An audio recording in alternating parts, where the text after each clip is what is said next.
ముందుగా అందరికీ నమస్కారం అండి. నూతన ఆంగ్ల సంవత్సర శుభాకాంక్షలు అందరికీ కూడా. 2025 సంవత్సరంలో రాశి ఫలాలు ఏ రాశి వాళ్ళకి ఎంత ఆదాయం వేముంటుంది, రాజ్యపూజ్యం ఎంత, అవమానం ఎంత అనేది మనము ఈ వీడియోలో తెలుసుకుందాము. ఏ నక్షత్రాల వాళ్ళు ఏ రాశి కిందకు వస్తారో కూడా క్లియర్గా తెలుసుకుందాము. వీడియో చివరి దాకా చూస్తేనే మీకు అది అర్థమవుతుంది. మనకి 2025 సంవత్సరాన్ని శ్రీ విశ్వావసునామ సంవత్సరం అని పేరుతో పిలుస్తారు. అది కూడా ఉగాది నుంచి అన్నమాట. మనం ఇప్పుడు ఇంగ్లీషు ఆంగ్ల సంవత్సరం గురించి మనం తెలుసుకుందాము. మేషరాశి వారి కింద అశ్విని నక్షత్రం, భరణి నక్షత్రం, కృత్తికా నక్షత్రం 1వ పాదం కింద పుట్టిన వాళ్ళందరూ కూడా మేషరాశి కిందకు వస్తారు. ఆదాయం వచ్చి 2, వ్యయం 14, రాజ్యపూజ్యం 5, అవమానం 7.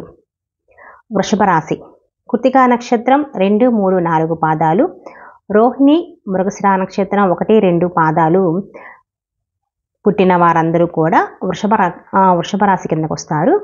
ఆదాయం 11, వ్యయం 5, రాజ్యపూజ్యం 1, అవమానం 3.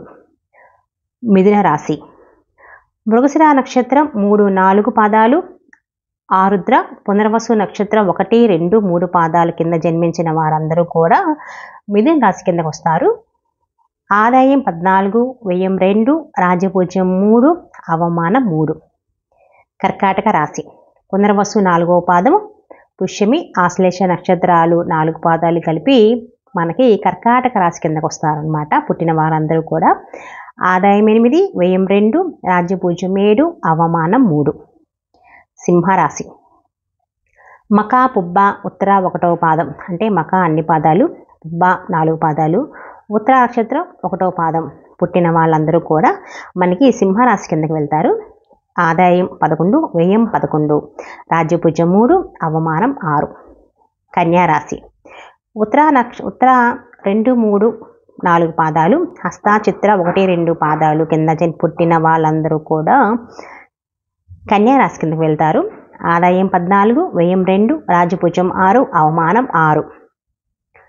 తులారాశి చిత్తా నక్షత్రం 3, 4 పాదాలు, స్వాతి విశాఖ 1, 2, 3 పాదాల కింద జన్మించిన వాళ్ళందరూ కూడా తులారాశి కిందకి వెళ్తారు. ఆదాయం 11, వ్యయం 8, రాజ్యపూజ్యం 2, అవమానం 2. వృశ్చిక రాశి విశాఖ నక్షత్రం 4 పాదము, అనురాధ జ్యేష్ఠ నక్షత్రం 4 పాదాలు కలిపి పుట్టిన వాళ్ళందరూ కూడా వృశ్చిక నక్షత్రం అనమాట. ఆదాయం 2, వ్యయం 14, రాజ్యపూజ్యం 5, అవమానం 2.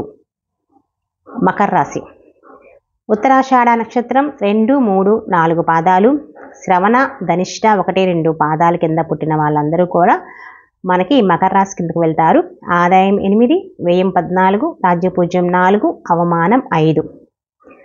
ధనుస్సు రాశి మూలా నక్షత్రం మొత్తము, పూర్వాషాఢ మొత్తము, ఉత్తరాషాఢ 1వ పాదం కింద జన్మించిన అందరూ కూడా ధనురాశి కిందకి వెళ్తారు. ఆదాయం 5, వ్యయం 3, రాజ్యపూజ్యం 1, అవమానం 5.